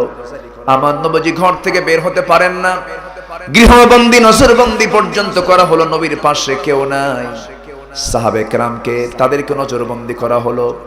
নবীজি ঘর থেকে বের হতে পারেন না, দিনের প্রচার বন্ধ হয়ে গেল। নবীজি তবুও বসে থাকেন নাই। নবীজির দিন প্রচার ছিল নেশা, মক্কায় দাওয়াতি কাজ বন্ধ, তিনি তায়েফে গিয়ে দাওয়াতি কাজ চালু করলেন। জোরে বলে সুবহানাল্লাহ। সাহাবীরা পাহাড়ি গুহার মধ্যে থাকি, যাকি পায়ে তাকে মারে, যাকি পায়ে তাকে থাপ্পড় মেরে কানের তালা ফাটায় দেয়। আমার নবীজি লুকোচুরি করে মক্কা থেকে বের হয়ে তায়েফের মাটিতে গেলেন কালিমার দাওয়াত দিতে। আমার নবীজি যখন বললেন কুলু লা ইলাহা ইল্লাল্লাহ মুহাম্মাদুর রাসূলুল্লাহ, যখন কালিমার দাওয়াত দিলেন, এমন নবী, আমার নবী যেমন কালিমার দাওয়াত দিলেন, ফুল পেলেন না পাথর পেলেন? মানে ফুল পেলেন না পাথর পেলেন? নবীজির দাওয়াতে ফুল আসে নাই, নবীজির দাওয়াতে পোলাও কোরমা বিরিয়ানি জর্দা আসে নাই, নবীজির দাওয়াতে ছিল পাথর। নবীজি যখন দাওয়াত দিলেন, সেই দাওয়াতের বিকল্প রেজাল্ট আসলো হলো, বিনিময় আসলো হলো পাথর। সেই পাথরগুলো মাথায় যখন লাগলো, মাথা রক্ত গড়ে গড়ে পায়ের তলায় গিয়ে জমা বাঁধলো, জুতার তলা পায়ের তলার সঙ্গে জমাট বেঁধে গেল। নবীজি মুখ থুবড়ে জমিনে পড়ে গেলেন। নবীজির পাশে কেউ নাই। আল্লাহ বলছেন, ও জিবরাইল তাড়াতাড়ি চলে যাও, আমার দোস্তের দারুণ কষ্ট হচ্ছে, আমার হাবিব আজকে যা বলবেন তাই হয়ে যাবে। যখন জিবরিল আমিন এসে বলছেন, ইয়া রাসূলুল্লাহ, ফেরেশতারা অস্থির হয়ে গেছে, আপনি আজকে যা বলবেন তাই হবে, আপনি কি চান তায়েফবাসীকে শেষ করে দেই? রাসূল বললেন, শোনো জিবরাইল, শেষ করার জন্য তো আমি রাসূল দুনিয়াতে আসি নাই।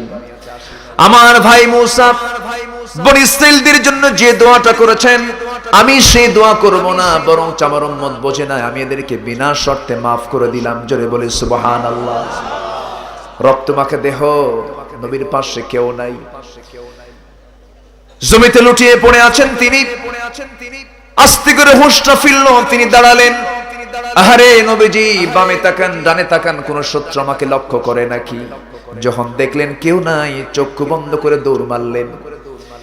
একদিকে দৌড় মারলেন, আর হাঁটতে পারেন না, মাথা চক্কর মেরে পড়ে যাবেন ভাব। একটা আঙ্গুর বাগানের মধ্যে ঢুকে গেলেন। আঙ্গুর বাগানের মধ্যে ঢুকে গিয়ে চিত হয়ে আবার পড়ে গেলেন। 3 দিন 3 রাত তিনি খান নাই। নবীজির পেটে কোনো খাবার নাই। নবীজির এমন অবস্থা দেখি ওই আঙ্গুর বাগানের কেয়ারটেকার এক যুবক নবীর সামনে আগায় আসলো। আগায় এসে বলতেছে, যুবক, তোমার তো প্রচন্ড ক্ষুধা লেগেছে মনে হয়, রক্তাক্ত দেহ তোমার।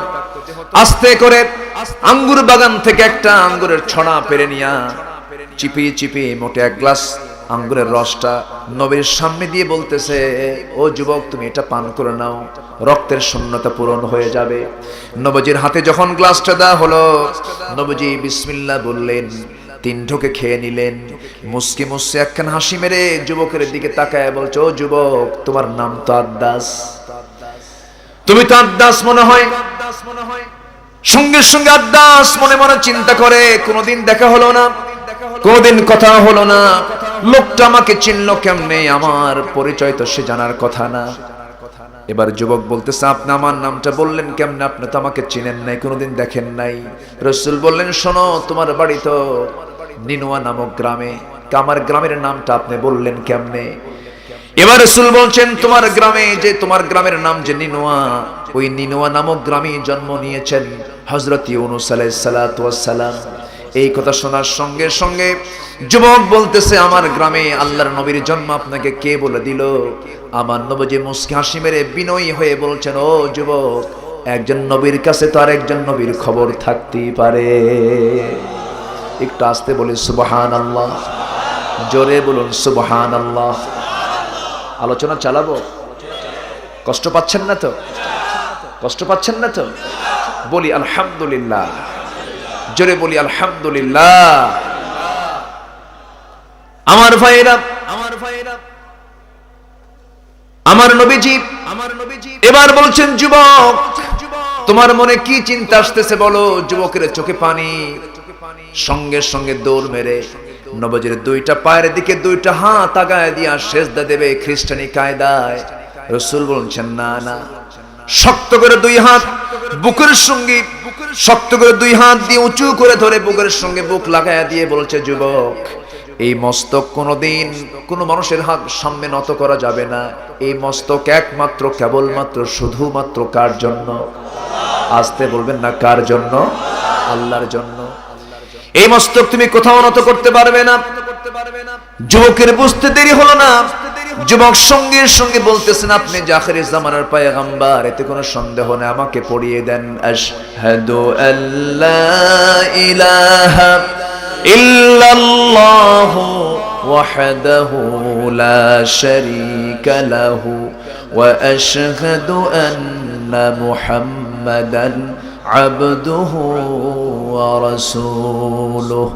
হেদায়েতের মালিক কে? আস্তে বলবেন না, কে? আল্লাহ তাআলা। আমার নবীজি চলে আসলেন মক্কায়, ঘর থেকে বের হতে পারছেন না। হযরত আবু বকরকে ধরে মারে, বেলালকে ধরে মারি, হযরতে আম্মারকে ধরে মেরে মেরে জমিনে ফেলে দিয়েছে, রক্তাক্ত করে ফেলেছে। ইয়াসার বাপ এসে বলছে, ও কাফেরেরা, আমার কলিজার টুকরার সন্তান আম্মার কি দোষ করেছে, তোমরা তাকে মারো। কি করেছে সে? সঙ্গে সঙ্গে বলা হলো, তুইও কি কালিমার স্বীকৃতি দিয়েছিস নাকি? তুইও তো দিন গ্রহণ করেছিস নাকি? এই কথা শোনার সঙ্গে সঙ্গে ইয়াসার বলে ফেললেন, তোমরা আমার সন্তানকে যে অপরাধে মারতেছো, আমি তো এটাকে অপরাধ মনে করি নাই, কারণ তাওহীদকে লালন করেছি, বুকের তাজা রক্ত বিলিয়ে দিব, তবু বাতিল শক্তির সামনে মাথা নত করব না। জোরে কোন সুবহানাল্লাহ, আরো জোরে বলি সুবহানাল্লাহ। আমার ভাইয়েরা, সন্তানটা বেঁচে গেলেন, কিন্তু বাপকে আর বাঁচালো না তারা। মেরে মেরে রক্তাক্ত করে দিয়া হযরত ইয়াসারের একটা পা একটা ঘোড়ার সঙ্গে, আরেকটা পা আরেকটা ঘোড়ার সঙ্গে চালায়া দিল, বেঁধে দিল, দুই দিকে দুই ঘোড়া চালায়া দিল বিপরীত দিকে। মুরগি রানের মতো দুই টুকরা হয়ে ইয়াসার দুনিয়া থেকে বিদায় নিলেন। সুমাইয়াকে ধরা হলো, স্ত্রী সামনে দাঁড়ানো, মেরে মেরে রক্তাক্ত করে ফেলে দিয়া বর্ষা হাতের মধ্যে নিয়া সুমাইয়ার কলিজা বড় বড় আঘাত করলো, বুক দিয়ে ঢুকে পিঠ দিয়ে বের হলো। সুমাইয়া দুনিয়া থেকে বিদায় নিলেন। নবীজি ওই ফ্যামিলির পাশে দিয়ে যাচ্ছিলেন এক সময়, আর বলছেন, সবরান আলা ইয়াসার ফাইন্না মাওইদাকুমুল জান্নাহ, ধৈর্য ধরো, ধৈর্য ধরো, আল্লাহর জান্নাত তোমাদের জন্য অপেক্ষা করতেছে। জোরে বলি সুবহানাল্লাহ, আরো জোরে বলি সুবহানাল্লাহ। আমার ভাইরা, শুধু নামাজ আদায় করলেই চলবে না, নামাজ আদায় শেষে জমিনে ছড়িয়ে পড়তে বলেছেন কে? আল্লাহ ছড়িয়ে পড়তে বলেছেন। দুনিয়ার দিকে তাকাও, দুনিয়ার সমস্ত শান্তির দিকে তাকাও, কেমনে শান্তি প্রতিষ্ঠা করতে হয় তোমাকে সেই কাজও করতে হবে, কারণ তুমি তো খাও দাও ফুর্তি করো, দুনিয়াটা মস্ত বড়, এই জন্য তুমি আসো নাই।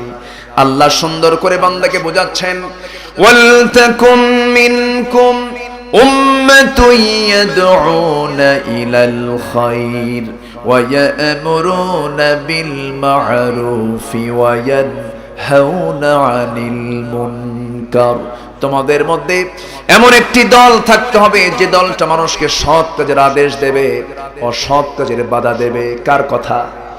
আসতে বলবেন না কার কথা? এমন দল করতে বলেছেন কে? আসতে বলবেন না কে? আল্লাহ তাআলা বলেছেন। আমার ভাইয়েরা, এমন একটা টিম আমার নবীজি যখন গঠন করলেন, শত্রুতা শুরু হয়ে গেল, নবীজি শেষ পর্যন্ত টিকতে পারলেন না। মক্কার মানুষ চলে গেলেন কোথায়? আসতে বলবেন না কোথায় চলে গেলেন? মদিনায় চলে গেলেন। বেড়ানোর জন্য যান নাই, সফরে তিনি বের হন নাই।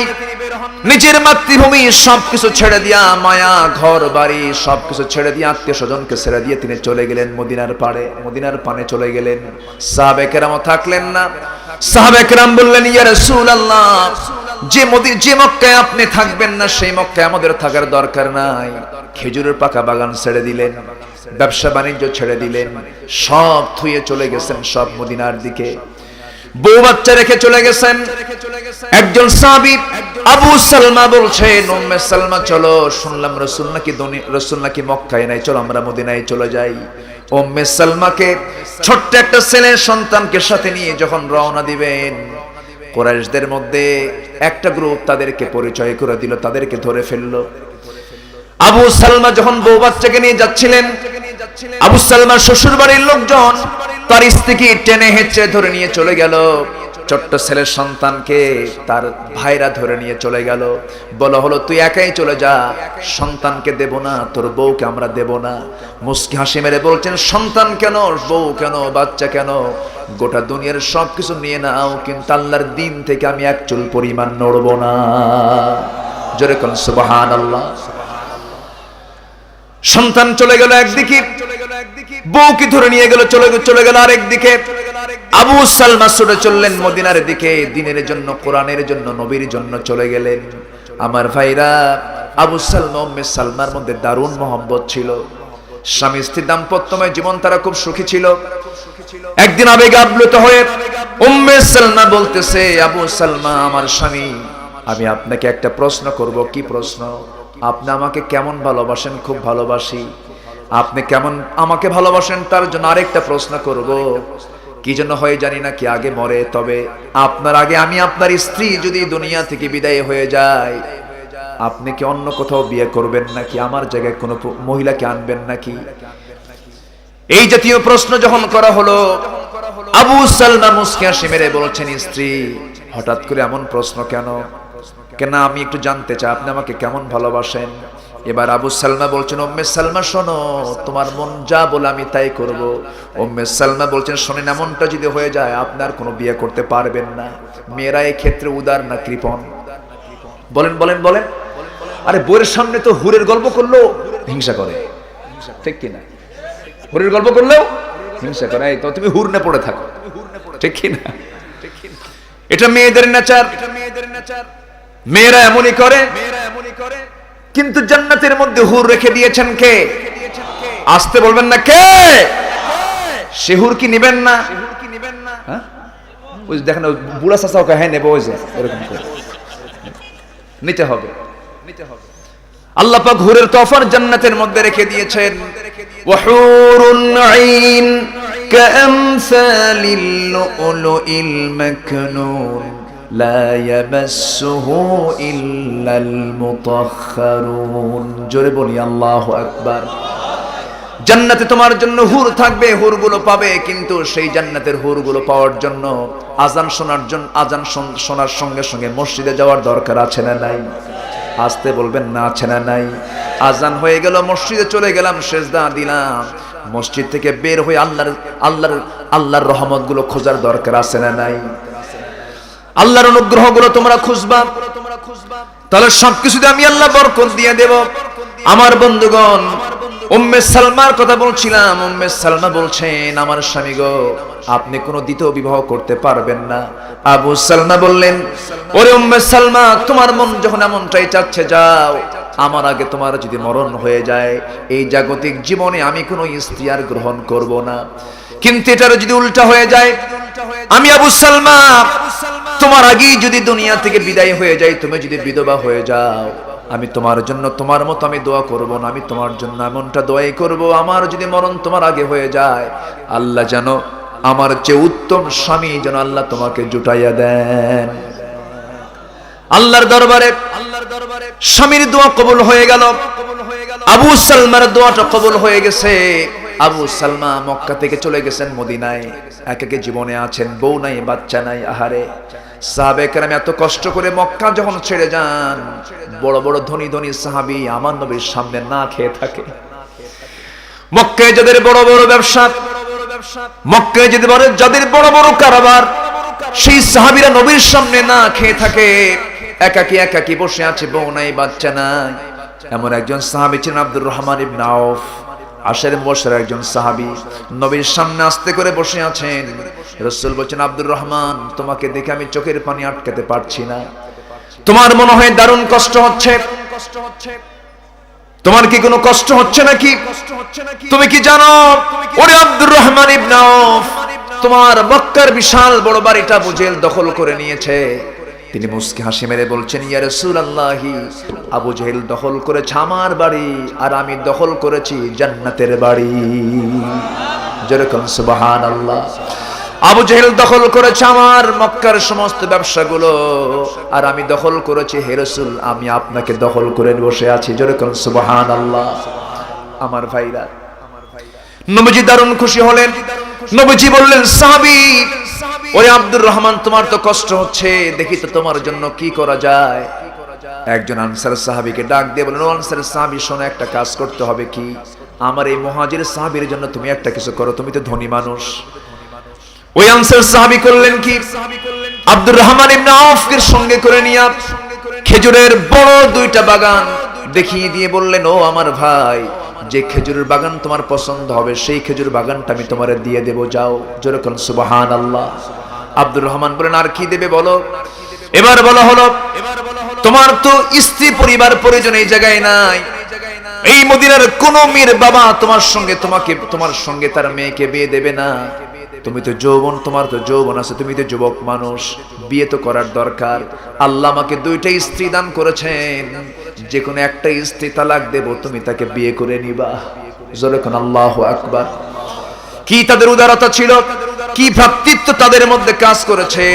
এরপরে কি হলো? আব্দুর রহমান ইবনে আউফ বলছেন, ভাই রে, তোমার কি আর কোনো বক্তব্য আছে নাকি? না। এবার তিনি বললেন, শোনো, খেজুর বাগান আমাকে দেওয়ার দরকার নাই, বউ তালাক দেওয়ার দরকার নাই, আমাকে হালকা কিছু ব্যবসা বাজার দেখিয়ে দাও, টুকটুক করে আমি কিছু ব্যবসা করব। ব্যবসা তিনি শিখলেন, টুকটাক কিছু ব্যবসা করে কয়েক রতি সোনা কামাই হয়ে গেল। আমার নবীজি ওই প্রিয় সাহাবী করলেন কি, ওই সোনাগুলো জমা করে নিয়ে বিয়ে শাদী করে নিলেন। আমার নবীর কাছে চলে গেলেন। 3 দিন 4 দিন পর সুন্দর পোশাক, সুন্দর সুগন্ধি লাগায়া নবীর সামনে যখন হাজির হয়ে গেলেন, রাসূল বলেন, আব্দুর রহমান, তোমাকে দেখি না, সুন্দর পোশাক, সুন্দর সুগন্ধি লাগানো, তুমি কিছু করছো নাকি? হুজুর, বিয়ে করে নিয়েছি। রাসূল বলেন, বিয়ে করলা তুমি, দাওয়াত পেলাম না আমি। এটা কেমন কথা? তুমি আমার কাছের সাহাবী, তোমার জন্য কত কষ্ট আমি করেছি, তুমি আমার জন্য কত কষ্ট করো, আমার দাওয়াত দিলে না কেন? হুজুর, মনে ছিল না। জোরে কান সুবহানাল্লাহ, জোরে বলি সুবহানাল্লাহ। আমার ভাইরা, আমার বন্ধুগণ, সেই সাহাবীরা মক্কা ছেড়ে মদিনায় চলে এসেছেন, সব কিছু উজাড় করে দিয়েছেন। উম্মে সালমার কথা বলছিলাম, আবু সালমার কথা বলছিলাম। 1 বছর যেতে না যেতেই উম্মে সালমা করলেন কি? উম্মে সালমা দিনের টানে, কোরআনের টানে, স্বামীর টানে সন্তানকে একদিন কোলের মধ্যে করে নিয়া সবার চোখ আড়াল করে তিনি মদিনার দিকে রওনা করলেন। মদিনায় পৌঁছে গেলেন। মদিনায় যখন পৌঁছে গেলেন, সেই সময় মদিনার মিনার থেকে আজান ভেসে আসতেছে, ফজরের আজান যখন হয়ে গেল, সবাই মসজিদে চলে গেল। নামাজ শুরু হয়ে গেছে। নামাজ যখন শুরু হয়ে গেছে, নামাজ পড়াচ্ছেন মুহাম্মদ সাল্লাল্লাহু আলাইহি ওয়াসাল্লাম। নামাজ যখন শেষ হয়ে গেল, মৃত্যুর সংবাদ চতুর্দিকে ছড়িয়ে পড়ল। আজকে রাত্রে আবু সালমা দুনিয়া থেকে বিদায় নিয়েছেন। উম্মে সালমা মদিনায় ঢুকলেন, স্বামী দুনিয়া থেকে বিদায় হয়ে গেল। স্বামীর মৃত্যুতে স্ত্রী শোকাহত হয়ে পড়লেন, চোখের পানিতে ভিজে যাচ্ছে গোটা গাল মোবারক। তিনি কাঁদতে কাঁদতে অস্থির হয়ে যাচ্ছেন, কিন্তু উম্মে সালমার মুখ থেকে কোনো আওয়াজ বের হচ্ছে না। আল্লাহর কাছে রোনাজারি করছেন, আল্লাহর কাছে প্রার্থনা করছেন, আল্লাহ তাআলা বুক ভরা শানে মদিনায় এসলাম, রাসূলকে পেয়েছি, দ্বীনকে পেয়েছি, কিন্তু স্বামীকে তো হারায়া ফেললাম। স্বামীর জন্য দোয়া করে ফেললেন। জানাজা সম্পন্ন হয়ে গেল। রাসূলকে যখন বলা হলো, হে রাসূল, উম্মে সালমা তো এসেছে, আবু সালমা দুনিয়া থেকে বিদায় নিয়ে এসেছে। নবজি কাঁদতে কাঁদতে উম্মে সালমার সামনে গিয়ে দাঁড়িয়ে বলছেন, উম্মে সালমা চিন্তা করো না, তোমার স্বামী দুনিয়া থেকে বিদায় নিয়েছেন, কোনো চিন্তা নাই, তোমার সন্তানের সমস্ত জিম্মাদারি আমি নবজি গ্রহণ করে নিলাম। তোমার এতিম সন্তানকে আমি দেখব, তোমার সঙ্গে অনেক আমার প্রিয় সাহাবী আছে, বিয়ের ব্যবস্থা হয়ে যাবে। উম্মে সালমা বলছেন, ইয়া রাসূলুল্লাহ, সিদ্ধান্ত নিয়েছি, আমার জীবনে আর কোনো বিয়ের প্রয়োজন নাই। আমার স্বামীর চেয়ে উত্তম কোন পুরুষ পৃথিবীতে আর আছে বলে আমি মনে করি না। আমার নবজি মাথা নিচু করে ফেললেন। আল্লাহর সঙ্গে সঙ্গে বলছেন, ইয়া রাসূলুল্লাহ, জিবরাইল এসে বলছেন, ইয়া হাবিবাল্লাহ, আবু সালমা দ্বীনের জন্য যে ত্যাগ স্বীকার করেছে, আবু সালমার নেক মাকসুদ কবুল হয়ে গেছে। আর উম্মে সালমার জন্য যে ত্যাগ, যে কুরবানি, উম্মে সালমার জন্য এই পৃথিবীতে একটাই পুরুষ, তার জন্য বরাদ্দ। হে রাসূল, আপনি তাকে নিজে বিয়ে করে নেন। জোরে বলি সুবহানাল্লাহ। আমার ভাইরা, এই যে ত্যাগ স্বীকার তারা করেছেন, দিন তেমনি এমনি আসে নাই। দিন গ্রহণ করতে গেলে বিপদ, বাধা, বিপত্তি আসে না নয়? এই জমিনে চলতে গেলে, হক পথে চলতে গেলে বাধা বিপত্তি আসে না নয়? আছে। যার জীবনে কোনো বাধা নাই তার ঈমানটা প্রকৃত ঈমান নয়, যার জীবনে বাধা থাকবে তারটাই ঈমানটাই প্রকৃত ঈমান। একজন সাহাবীর কথা মনে হয়ে গেল। একজন সাহাবী ইসলাম কবুল করে নিয়েছেন। ইসলাম কবুল করার কারণে আপন চাচা সামনে দাঁড় করায় তাকে বলছে, এই ভাতিজা, তুমি নাকি ইসলাম কবুল করেছো? সঙ্গে সঙ্গে যুবক বলতেছে, ভাতিজা বলতেছে, চাচা শুনবেন কেন, আপনি এখন দেখেন, আশহাদু আল্লা ইলাহা ইল্লাল্লাহ ওয়া আশহাদু আন্না মুহাম্মাদান আবদুহু ওয়া রাসূলুহু। এই কালিমা যখন পড়া হলো, চাচা দারুণ খেপে গেছে। খেপে গিয়ে বলছি, ও ভাতিজা, এতিম থেকে তোকে বড় করলাম, আজকে তুই বড় হয়ে গেছিস, সম্পত্তি তোর নামে দিয়ে দিয়েছি, টাকা পয়সা তোকে দিয়েছি, আজকে দিন যখন গ্রহণ করলি, যা, আমি তোর সমস্ত সম্পত্তি যেমন করে হোক জোর করে দখল করে নেব। এবার ভাতিজা বলে, ও চাচা, জোর করে দখল করার দরকার নাই, আমি যে সম্পদ পেয়েছি ঈমান, এই ঈমানের কাছে এই সম্পদ কিছুই না, তুমি সব এমনি নিয়ে নাও। জোরে কোন সুবহানাল্লাহ, আরো জোরে বলুন সুবহানাল্লাহ। চাচারও খেপে গেছে। এবার বলছে, শোন, আমি তোর কাছ থেকে সবই নিয়ে নেব, আর কি নেবেন বলেন? গায়ের জামাটা খোল। গায়ের জামাও তিনি খুলে ফেললেন। এবার বলছে, তোর পরনের লুঙ্গিটাও খুলে ফেলে দে। এবার চোখে পানি চলে আসছে, জোর করে তার লুঙ্গিটাও খুলে নেওয়া হলো। গায়ের জামা, পরনের লুঙ্গি খুলে নিয়ে উলঙ্গ করে যখন তাকে বের করে দেওয়া হলো, দৌড়ে দৌড়ে মার কাছে এসে বলে, মা, আমার দিকে তাকায়ও না, আমার চাচা দিন গ্রহণ করতে গিয়েছে, এই জন্য আমার পরনের লুঙ্গিটা পর্যন্ত খুলে নিয়েছে। মা, এক খণ্ড চাদর দাও, কাপড় দাও, কোন মতো সতর ঢেকে আমি আমার নবীর দরবারে চলে যাচ্ছি। জোরে কোন সুবহানাল্লাহ। মা এক খণ্ড কাপড় দিলেন, কোন মতো সতরটা ঢেকে। প্রচন্ড শীতকাল, মদিনার আবহাওয়ায় বছরে 2 মাস 1.5 মাস শীত থাকে। সেই শীতের ভিতরে রওনা দিয়ে সকাল হয়ে গেল। ফজর নামাজের পর তিনি নবীজির দরজায় পৌঁছে গেলেন। দরজায় কড়া নাড়ছেন। নবীজি দরজা খোলা মাত্রই দেখতে পেলেন গোটা গায়ে কোনো কাপড় চোপড় নাই, কোনো মতো সতরটা ঢাকা। রাসূল বলছেন, যুবক, তোমার এমন অবস্থা হয়েছে কেন, কি সমস্যা তোমার বলো তো? তিনি বলছেন, ইয়া রাসূলুল্লাহ, দিন গ্রহণ করেছে চাচা, আমাকে বাড়ি থেকে বের করে দিয়েছে, লুঙ্গিটা পর্যন্ত খুলে নিয়েছে, একটু দেরি করো। ভিতরে ঢুকলেন। সুন্দর 2টা জুব্বা, নবীজির ব্যবহারের 2টা জুব্বা আস্তে করে বের করে এবার বলছেন, ও আল্লাহর বান্দা, এই যে তোমাকে জুব্বা 2টা দিয়ে দিলাম, তোমার চাচা তোমাকে উলঙ্গ করে দিয়েছে, আর বিশ্ব নবী তোমাকে কাপড়ওয়ালা বানায় দিয়েছে। জোরে বলি সুবহানাল্লাহ।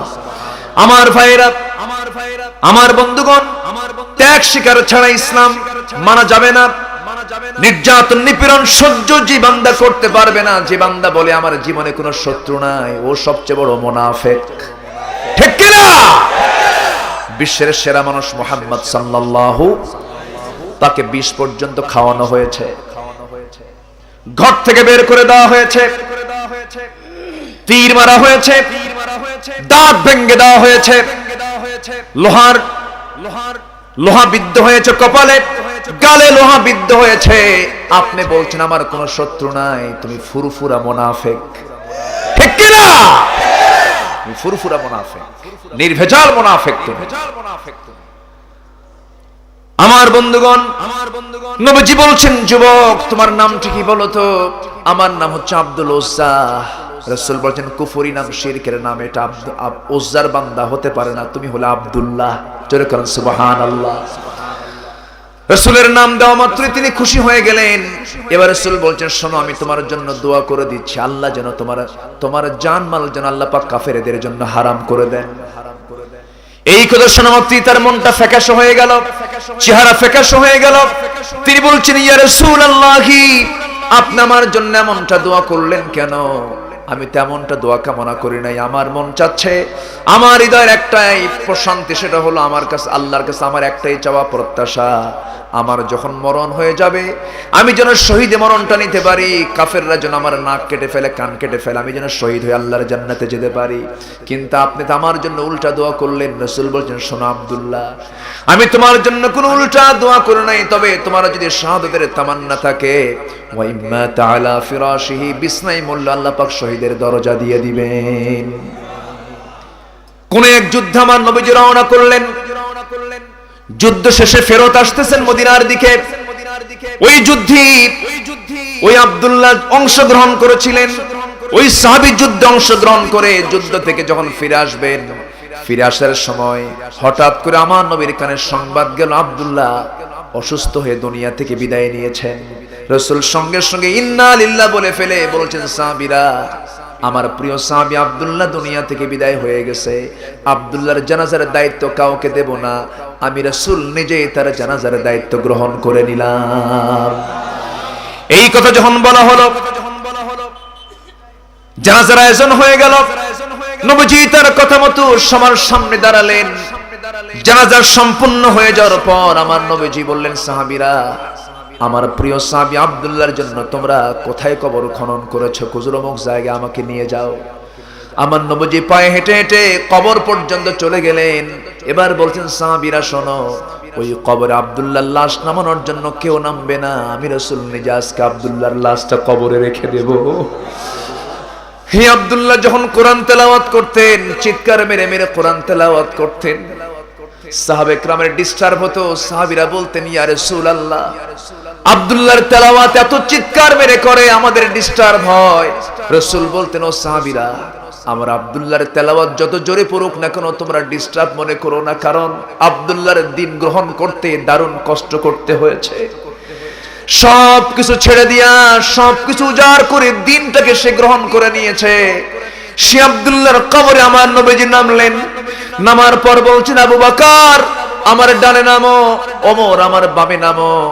আমার নবীজি বলছেন, ও সাহাবীরা রে, আমার প্রিয় আব্দুল্লাহর লাশটা আমার হাতে তুলে দাও। আবু বকর ডানে ধরো, ওমর তুমি বামে ধরো। পাশে একজন সাহাবী সাদ ইবনে আবি ওয়াক্কাস রাদিয়াল্লাহু তাআলা আনহু দাঁড়ায়া দাঁড়ায়া দৃশ্যগুলো দেখে, এতিমের মতো কান্দে আর বলে, আল্লাহ, আমার মতো পোড়া কপাল কেউ নাই। ওই কবরের লাশটা আব্দুল্লাহর না হয় আমি অধম, সাদের যদি লাশটা হতো আমার জীবনটা ধন্য হয়ে যেত। আমার ভাইয়েরা, এর চাইতে বড় রিজিক আর কি আছে? এর চাইতে চরম প্রাপ্তি আর কি আছে? আমার নবীজি হাতটা লাগায় দিয়া লাশটা হাতের মধ্যে নিয়া কবরে শোয়া দিলেন। কবরে শোয়া দিয়া বুকের উপরে হাতটা রেখে আকাশের দিকে তাকায় বলছেন, ও আকাশের মালিক, ও জমিনের মালিক, এই যে আজকে আব্দুল্লাহর লাশটা কবরে শোয়া দিলাম, এই মুহূর্ত পর্যন্ত আব্দুল্লাহর উপরে আমি বিশ্বনবী সন্তুষ্ট আছি, মেহেরবানি করে তুমি আল্লাহ তার প্রতি রাজি হয়ে যাও। জোরে কোন সুবহানাল্লাহ, আরো জোরে সুবহানাল্লাহ। আমার ভাইরা, শুধু নামাজ পড়লেই চলবে না। আল্লাহ শুধু নামাজ আদায় করি শেষ করতে বলেন নাই, বলছেন বান্দা নামাজ যখন আদায় হয়ে যাবে, ফাইদা কুদিয়াতিস সালাহ, নামাজ যখন শেষ হয়ে যাবেন, শেষ হওয়ার সঙ্গে সঙ্গে জমিনে ছড়িয়ে পড়ো। জমিনে কাজ আছে না নাই? আসতে বলবেন না, আছে না নাই? জমিনে যত বড় কাজ আছে, যত কাজ আল্লাহ পাক আমাকে আপনাকে দিয়েছেন, সবচেয়ে বড় কাজ হলো এই জমিনে কার দিন প্রতিষ্ঠা করা। আসতে বলবেন না, কার দিন প্রতিষ্ঠা করা। যে জমিন আল্লাহর দিন কায়েম হয়ে যাবে, সেই জমিনের সকল সমস্যার সংকট সমাধান কে করবেন? আসতে বলবেন না, কে করবেন? এই সিদ্ধান্ত নিয়ে আমরা এখান থেকে বিদায় নিতে চাই। জমিন যার, আইন চলবে তার। সকল সমস্যার সমাধান করে দিবেন কে? লাফাতাহনা আলাইহিম বারাকাতিম মিনাস সামাই ওয়াল আরদ। আকাশ এবং জমিনের সমস্ত রহমতের দরজা খুলে দেবেন কে? আল্লাহ। এই সিদ্ধান্ত নিয়ে আজ আমরা এখান থেকেই বিদায় নেব। আর সময় লম্বা করব না। প্রচন্ড শীত পড়েছে, ঠান্ডায় আমি তো আজকে ঘামতেছি না, ঘাম নাই, প্রচন্ড বাতাস, এরপরে আবার উপরে সামিয়ানা নাই। একটা কষ্টের মধ্যে সবাই বসে আছেন, অনেক দূর দূরান্ত থেকে এসেছেন। আল্লাহ তুমি সবার অংশগ্রহণকে কবুল করে নাও। জোরে বলি আল্লাহুম্মা আমিন, আরো জোরে আল্লাহুম্মা আমিন। আমি আশাবাদ কামনা করে শেষ করছি। আসতে বলবেন না, কার? জিকির মানে আমার দেশে কিছু ভণ্ডামি আছে, আছে না নাই? আছে। অন্ধ আনুগত্যের নামে কিছু ভণ্ড দরবার আছে, এগুলোকে আমরা এড়িয়ে চলবো। এগুলো তাগুত। এগুলো কি? তাগুত। এগুলো তাগুতকে আমরা এড়িয়ে চলবো। যে দরবারে গেলে নামাজ লাগে না, সেই দরবারে যাওয়া জায়েজ নাই। ওগুলোর ধার পাশে আমরা যাব না। আমরা জিকির করবো আল্লাহ তাআলার। জিকির মানে হলো নামাজে আল্লাহকে স্মরণ করা, সমাজেও আল্লাহকে স্মরণ করা। নামাজ এবং সমাজ সব জায়গায় জিকির আছে না নাই? সমাজের জিকির হলো ব্যবসা করছি, সেই ব্যবসা হবে অবৈধ না বৈধ? বলেন বলেন। চাকরি করছি, সেই চাকরিটা করতে হবে ন্যায়ভাবে না অন্যায়ভাবে? ন্যায়ভাবে। এইভাবে প্রত্যেকটি কাজে যখন আমি আল্লাহর নির্দিষ্ট আইনকে মেনে চলবো, এটাই হলো জিকির। এটা কি? জিকির। লাআল্লাকুম তুফলিহুন। আশা করা যায় তোমরা সফল হবে। আল্লাহ আমাদেরকে কামিয়াব দান করুন। জোরে বলি আমিন। সবাইকে ফজর নামাজ পড়বো।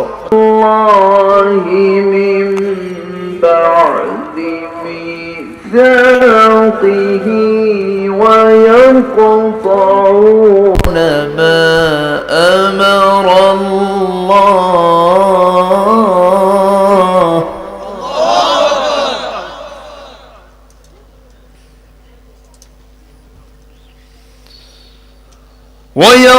ويقطعون ما أمر الله به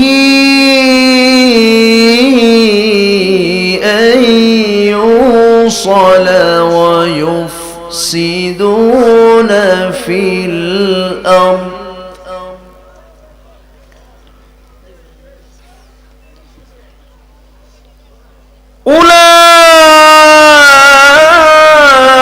أولئك هم الخاسرون.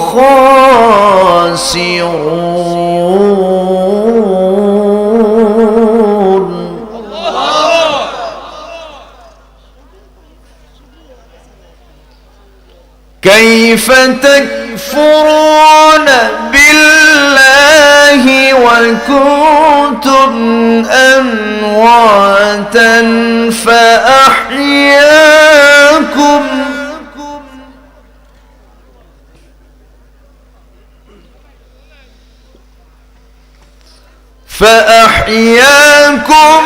ثم يميتكم ثم يحييكم ثم إليه ترجعون.